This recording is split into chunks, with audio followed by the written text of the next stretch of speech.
गाय के नाम के ऊपर बाबा कत्ल कर रहे हो लोगों को।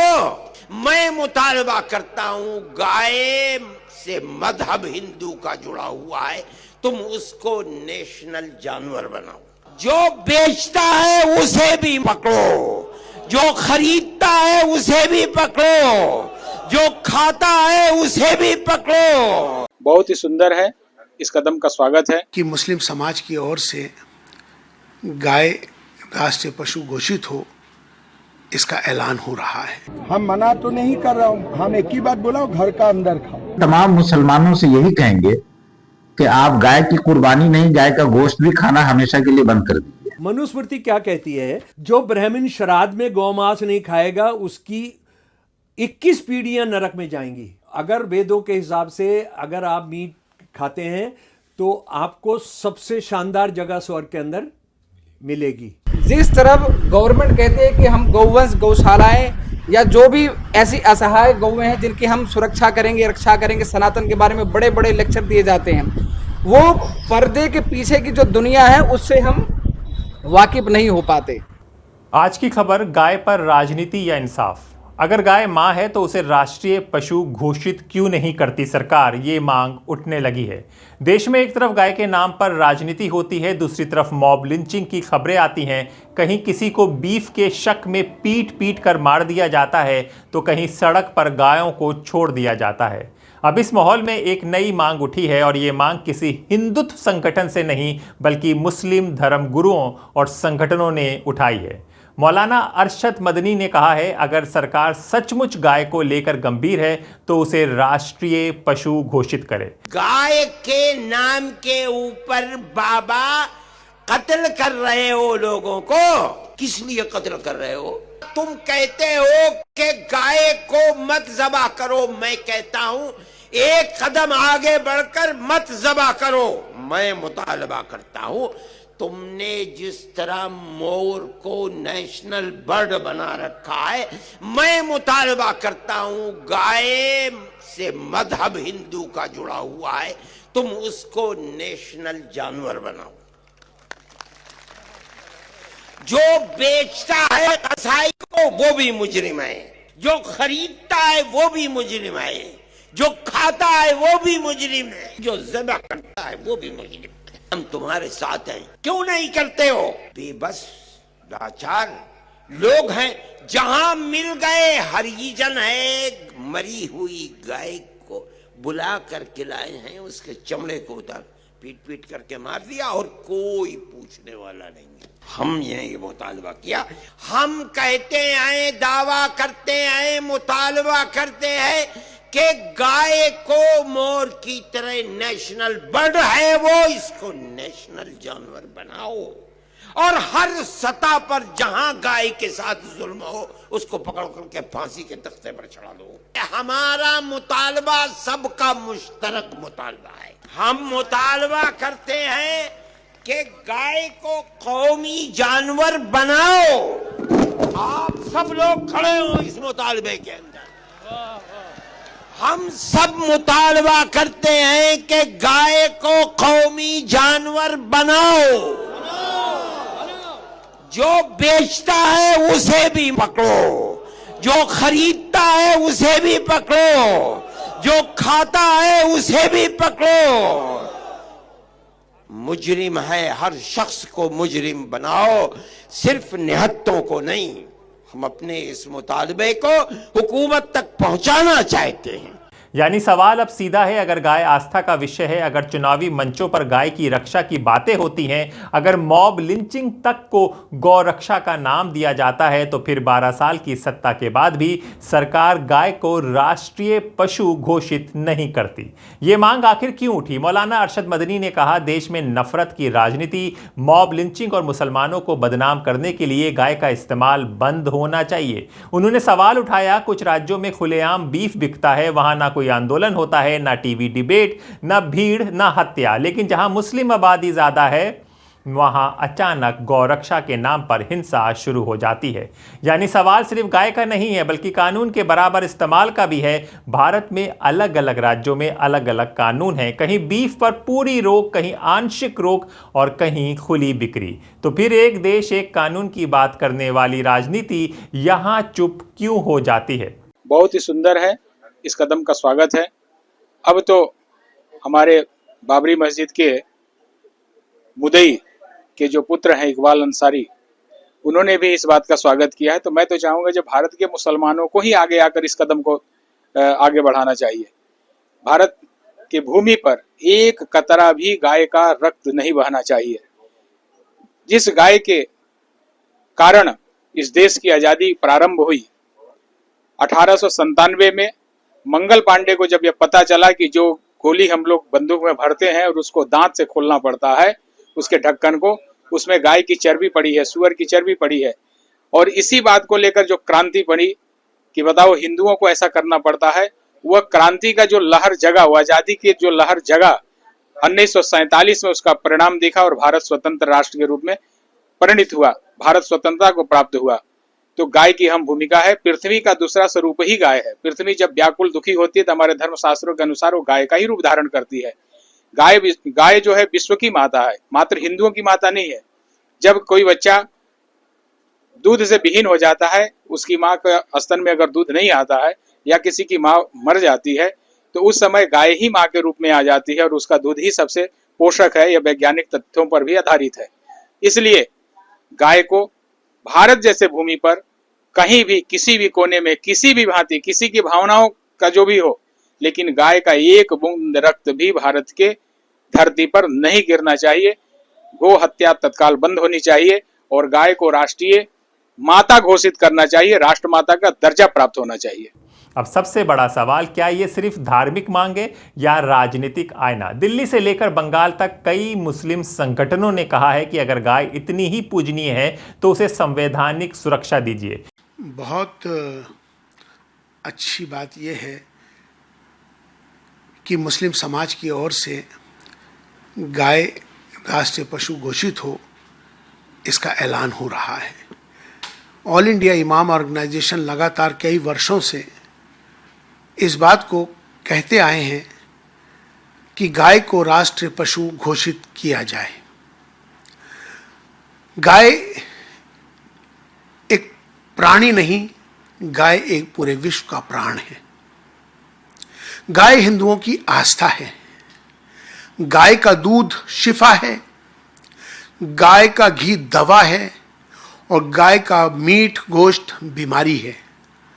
मैं तमाम मुसलमानों से, चूँकि ईद उल अज़हा का त्यौहार आने वाला है, कुर्बानी का, तमाम सबसे अपील भी करना चाहता हूँ कि जो प्रतिबंधित जानवर हैं जिन पर सरकार ने प्रतिबंध लगा दिया है, लिहाजा उनकी कुर्बानी ना की जाए। ख़ास तौर पर बैल की, ख़ास तौर पर गाय की और ख़ास तौर पर ऊँट की कुर्बानी बिल्कुल उस पर प्रतिबंध लगा दिया गया है और उस पर कोई भी मुसलमान कुर्बानी ना करे। ऐसी कुर्बानी बिल्कुल जायज़ नहीं होती है। तो इसलिए इसका ख्याल हमें रखना है कि सरकार के जो नियम हैं, जो उन्होंने कानून बनाया है, उसके मुताबिक हम अपना काम करें। ये मांग दरअसल बीजेपी और आरएसएस की राजनीति पर एक बड़ा सवाल खड़ा करती है, क्योंकि अगर गाय राष्ट्रीय पशु बनती है तो फिर पूरे देश में समान रूप से लागू करना होगा। फिर सवाल उठेगा, क्या उन राज्यों में भी कार्रवाई होगी जहां बीजेपी की सरकारों में बीफ बिकता है? क्या उन नेताओं पर भी कार्रवाई होगी जिन्होंने खुद बीफ खाने की बात मानी है? मुस्लिम तो गोमांस खाते हैं। हाँ सर, उसमें तो कोई मना नहीं है। गोमांस खाने वाला कैंडिडेट को वोट चाहिए सर। क्यों नहीं चाहिए? असम में बहुत सारे मुस्लिम लोग हैं, ये गोमांस खाते हैं। हम मना तो नहीं कर रहा हूँ, हम एक ही बात बोला हूँ, घर का अंदर खाओ, सामाजिक प्लेस में मत खाओ। हर मुसलमान खाते हैं, असमिया मुसलमान भी गोमांस खाते हैं, हम कैसे मना करूंगा? लेकिन हमने क्या बोला हूँ, मंदिर का 5 किलोमीटर का रेंज में मत खाओ, होटल में मत खाओ, घर में खाओ। अभी मेरा बात सुन के कोई सारे लोग बीफ नहीं लेता है, वो लोग भेज भी खाना शुरू कर दिया है। लेकिन हमारा जो ये अपील है हिंदू के लिए है, हम मुसलमान का कोई धर्म में मुसलमानों का নহয় কিয় হ'ব মুছলমানৰ কাৰণে এক্টত লিখা আছে যে 5 কিলোমিটাৰ মন্দিৰৰ ভিতৰত খাব নোৱাৰে 5 কিলোমিটাৰ সত্ৰৰ ভিতৰত খাব নোৱাৰে তাৰ বাহিৰত আমি খোৱাটো বেন কৰা নাই आपने मियां मुस्लिम के बारे में बोला है बांग्लादेशी घुसपैठियों को हम लोग तोड़ देंगे मेरुदंड तोड़ देंगे लेकिन बांग्लादेशी घुसपैठियों को बांग्लादेश क्यों नहीं भेजते हैं सर 150 लोगों को मैं कैसा भेजूं यार तुम ही बताओ ना कितना ट्रेन चाहिए 150 लोगों को भेजने का मुझे कितना ट्रेन चाहिए इतना ट्रेन भारत में है तो जो बात संभव है वो हम करूंगा जब यहाँ में एक माहौल हम लोग बनाऊंगा कि आप लोग यहाँ रह नहीं सकते हैं तब चुपचाप सरकारी खर्चा में नहीं अपना खर्चा में वो लोग चला जाएगा काफी लोग चला भी और सबसे बड़ा सवाल, क्या तब गाय के नाम पर भीड़ को कानून हाथ में लेने की इजाजत खत्म होगी? चेतावनी हुमायूं को है। हुमायूं औरंगजेब का क्या हुआ ये सबको पता है। अपने पैजामे के सीमा में रहने का प्रयास करें हुमायूं कबीर। पश्चिम बंगाल में संविधान चलता है, देश में संविधान चलता है। उनकी खाला ममता बानो का शासन नहीं है। गाय हमारी माता है। गाय की ओर जो आंख उठाएगा उसके आंख को निकाल लिया जाएगा संविधान के अधिकार के आधार पर। समझे? औकात में रहें हुमायूं कबीर। पैजामे के नारे से ज्यादा बढ़ने का प्रयास न करें। ये भारत देश है, प्रधानमंत्री माननीय नरेंद्र मोदी जी हैं। पश्चिम बंगाल में संविधान का शासन है। औकात से फाजुल बोलने का प्रयास हुमायूं कबीर न करें। बंगाल में बीजेपी की राजनीति पर सवाल। जी हां, शुवेंदु अधिकारी और बंगाल बीजेपी लगातार हिंदुत्व और धार्मिक ध्रुवीकरण के आरोपों के बीच घिरी रही है। लेकिन अब जब मुस्लिम संगठन कह रहे हैं गाय को राष्ट्रीय पशु बनाइए तो सियासी खामोशी दिखाई दे रही है। क्यों? इसके लिए क्योंकि मुद्दा अब भावनाओं से निकलकर संवैधानिक जिम्मेदारी तक पहुंच गया है। गाय के नाम पर हिंसा संविधान क्या कहता है? भारत का संविधान किसी भी नागरिक को भीड़ बनाकर हत्या करने की इजाजत नहीं देता। अनुच्छेद 21 हर व्यक्ति को जीवन और व्यक्तिगत स्वतंत्रता का अधिकार देता है।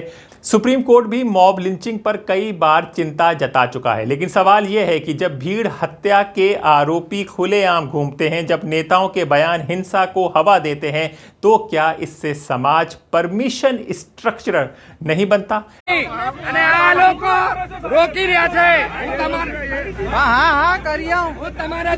विनंती करूं છું કે બધા દેના ચોકડી આવી જાઓ દેના ચોકડી આવીને દેના ચોકડી આવીને આ બધી પાંચ ગાડીઓ બકરાની ઊભી છે અને આ જે છે આ લોકો ધર્મ રક્ષક અને ગૌ રક્ષક અહીંયા રોકે છે બધા મુસ્લિમ સમાજને વિનંતી કરું છું કે દેના ચોકડીને બચાલે કરું છું આવી જાઓ તમે પોલીસ હોવા છતાં આવી જાઓ પોલીસ હોવા છતાં पुलिस दादागिरी लात मार रहा था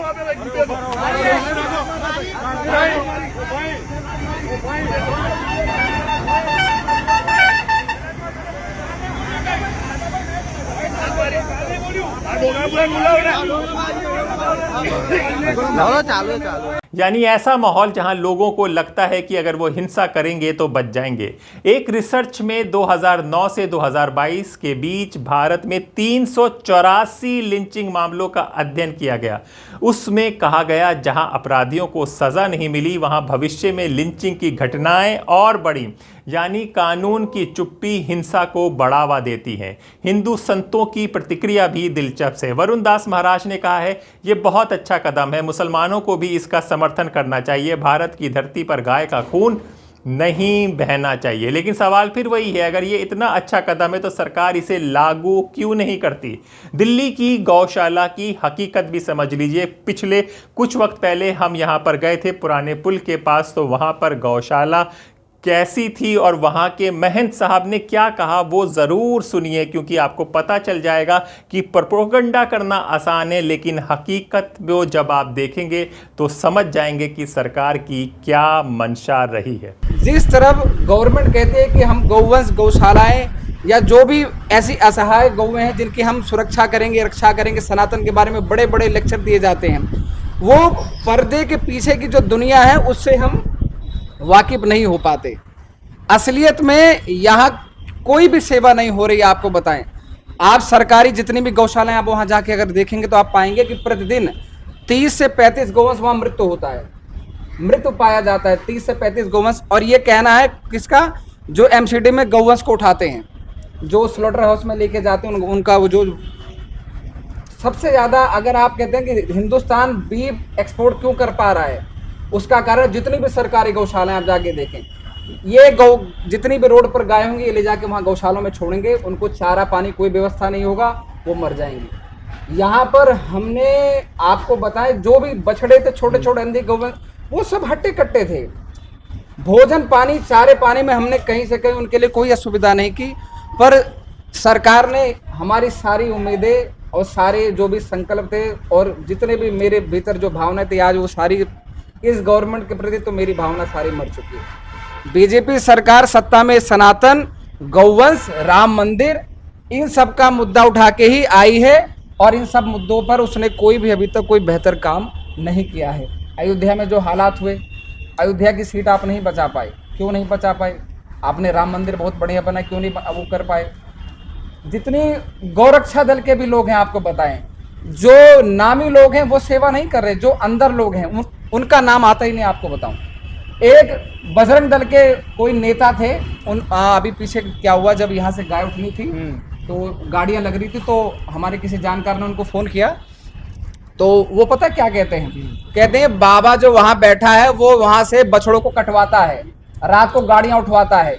ये बजरंग दल के लोग हमारे बारे में आलोचना कर रहे हैं। कोई कहता है कि बाबा बैठ के यहाँ काला सफेद करता है, आप समझ रहे? कोई कहता है बाबा बैठ के यहाँ दूध बेचता, धंधा कर रहा है। और जितने लोग कह रहे हैं आपको बताएं, वो यहाँ आकर एक बार जरूर देख के जाए कि यहाँ क्या कार्य होता है। ओपन गौशाला है, कहीं कोई दीवार नहीं है। आपको बताऊं, रास्ते हैं, आस पड़ोस के लोग, हर कोई जो देखता होगा तो आपको तो बताएगा यहाँ क्या घटना घट रही है। 200 झुग्गियां इसी गौशाला से पलती हैं। दोस्तों, राजनीतिक मंचों पर गाय माता बन जाती है, लेकिन ज़मीन पर गौशालाओं की हालत आपने देखी। दिल्ली और कई राज्यों में ऐसी खबरें आती हैं जहां गाय को भूखा छोड़ा जाता है, बीमार गायों को सड़क पर फेंक दिया जाता है और अवैध ट्रांसपोर्ट तक के आरोप लगते हैं। यानी सवाल सिर्फ भावनाओं का नहीं है, बल्कि असली संरक्षण का भी है। देखिए, गाय को कुर्बानी को लेकर के जो अभी सर्कुलेशन आया है, नोटिफिकेशन गवर्नमेंट की तरफ से आया है, ये 1950 का कानून है, उस टाइम में बना था। ये कोई नया कानून नई गवर्नमेंट ने नहीं बनाया है और उसी को वो अभी इम्प्लीमेंट कर रहा है, लागू कर रहा है, जो उस कानून के तहत कुर्बानी करना बहुत टफ होगा। तो इसलिए हम तमाम मुसलमानों से यही कहेंगे कि आप गाय की कुर्बानी नहीं, गाय का गोश्त भी खाना हमेशा के लिए बंद कर दीजिए। और सरकार से हम अब ये अपील करते हैं कि गाय को नेशनल एनिमल का दर्जा दे करके मुकम्मल तरीके से गाय का ज़बह करना, एक्सपोर्ट करना, उसका गोश्त, खरीद फरोख्त, तमाम चीजों पर पाबंदी लगा दिया जाए। सिर्फ मुसलमान के लिए नहीं, मंदिरों में भी जो है ना बलि चढ़ाई जाती है, उसको भी पाबंदी लगाई जाए और नेशनल जानवर का इसको जो है ना दर्जा दे करके मुकम्मल इस झगड़े को हमेशा के लिए खत्म कर दिया जाए। लेकिन दोहरी पॉलिसी नहीं होनी चाहिए कि आप इसको जबा करके करोड़ों करोड़ अरबों अरबों लोग रुपया कमा रहे हैं, बड़ा बड़ा स्लॉटर हाउस खोल करके दुनिया का दूसरा सबसे बड़ा बीफ एक्सपोर्टर हमारा मुल्क भारत बना हुआ है और भारत के लोगों को खाने के लिए परेशान किया जा रहा है, खाने के नाम पर परेशान किया जा रहा है, गौ के नाम पर मारा जा रहा है, पीटा जा रहा है। ये जुल्म ज्यादती है, ये नहीं होना चाहिए। अब हम आपको एक और बात बताते हैं और शमशुल इस्लाम के पास ले चलेंगे, तो वो आपको बताएंगे कि गाय को राष्ट्रीय पशु क्यों नहीं घोषित किया जा रहा है और गाय को लेके आरएसएस और हिंदुत्ववादी लोगों के क्या विचार हैं। जी हाँ, आरएसएस और हिंदुत्व की राजनीति पर बड़ा सवाल। वीडियो में हम आपको ये भी दिखाएंगे आरएसएस और हिंदुत्व की राजनीति में गाय को कैसे इस्तेमाल किया गया। मनुस्मृति क्या कहती है, जरा उसके बारे में हमें सुन ले। आपको चैप्टर 3 मनुस्मृति का चैप्टर 4 और चैप्टर 5 देखना चाहिए। हमारे पास समय कम है, इसलिए हम सिर्फ उसमें से एक श्लोक आपको बताएंगे। ये चैप्टर 5 का श्लोक 35 है। जो ब्राह्मण श्राद्ध में गौमांस नहीं खाएगा उसकी 21 पीढ़ियां नरक में जाएंगी। कितनी पीढ़ियां जाएंगी? 1 2 3 4 5 नहीं जनाब। और उसके अलावा ये कुछ है 42 है। A twice born man who knowing the true meaning of the Veda slays animal for these purposes causes both himself and the animal to enter the most blessed state। अगर वेदों के हिसाब से अगर आप मीट खाते हैं तो आपको सबसे शानदार जगह स्वर्ग के अंदर मिलेगी। ये आप इसको हम इस बात को अच्छे तरीके से समझ लें। अच्छा, अब उसके बाद भी हम ये कहते रहेंगे, हम ये बराबर कहते रहेंगे कि जनाब वो जो है मांस जो है उसका हिंदू धर्म से बहुत गहरा संबंध है। और ये अभी मैंने बताया था कि चाहे बंगाल का ब्राह्मण हो, चाहे बिहार का ब्राह्मण हो, चाहे जम्मू कश्मीर का ब्राह्मण हो, मीट और ब्राह्मण खाना कुजीन जो है उसके बिना आप इन तीनों जगहों के ब्राह्मणों के खाने के बारे में सोच ही नहीं सकते। मैंने केरल का उदाहरण आपको दिया। तो ये कहाँ से आया और ये क्यों आया, इसको ज़रा सा हमको समझना पड़ेगा। और इस बारे में जब हम गाय पर बात करेंगे कि उसकी अति कहाँ पर हो रही है, गाय के खाने को लेकर तो छोड़िए, गाय के साथ कोई दलित या मुसलमान मुर्दा गाय के साथ या जिंदा गाय के साथ दिख गया, उसके साथ जो किया जाता है, मैं वो कुछ शर्मनाक वो घटनाएं आपको साझा करूंगा और उसके बाद बताऊंगा कि किस तरह से, चाहे वो विवेकानंद हो, चाहे सावरकर हो जो आरएसएस के सबसे बड़े वीर हों, जो वेद हों, उन्होंने किस तरह से गाय की कुर्बानी की इजाज़त दी है। इसका मतलब ये बिल्कुल नहीं है कि हम गाय खाना शुरू करेंगे, लेकिन गाय का मीट खाना शुरू करेंगे, लेकिन ये जो जिम्मेदारी और उनको इल्ज़ाम दे दिया गया मुसलमानों को और ईसाइयों को और बहुजनों को कि उनकी वजह से ये शुरू हुआ, उस झूठ को हम देखेंगे। तो थोड़ी घटनाओं के बारे में हैदर साहब मैं बताना चाहता हूँ। ये मोदी जी के आने से बहुत पहले की बात है, ये 2002 की बात है। और हाँ, ये 2002 जो है ये भी बता दूं, ये अटल बिहारी वाजपेयी जी का राज था, ये मोदी का राज नहीं था। ये वाक़ई है 15 अक्टूबर का, दशहरे का दिन है। झज्जर एक जगह है यहाँ थोड़ी दूर दिल्ली से कुछ 1 घंटे के रास्ते पर। वहाँ 5 दलित बच्चे थे और चार दलित बच्चे जिनके पास लाइसेंस था मुर्दा गाय की खाल उतारने का, और एक दलित था जिसकी गाड़ी थी। ये लोग झज्जर के पास भैंसों की खाल उतार रहे थे, भैंसों की खाल उतार रहे थे। मैं मानता हूं कि ये गाय की खाल उतार रहे थे, इनके पास लाइसेंस था मुर्दा लाशों का उतारने का। और अगर ये लोग ये काम ना करें तो कोई शहर के अंदर, गांव के अंदर कोई रह नहीं सकता है। इतनी गायें मरती हैं, इतनी भैंसें मरती हैं, इतनी बकरियां मरती हैं। तो ये उतार रहे थे।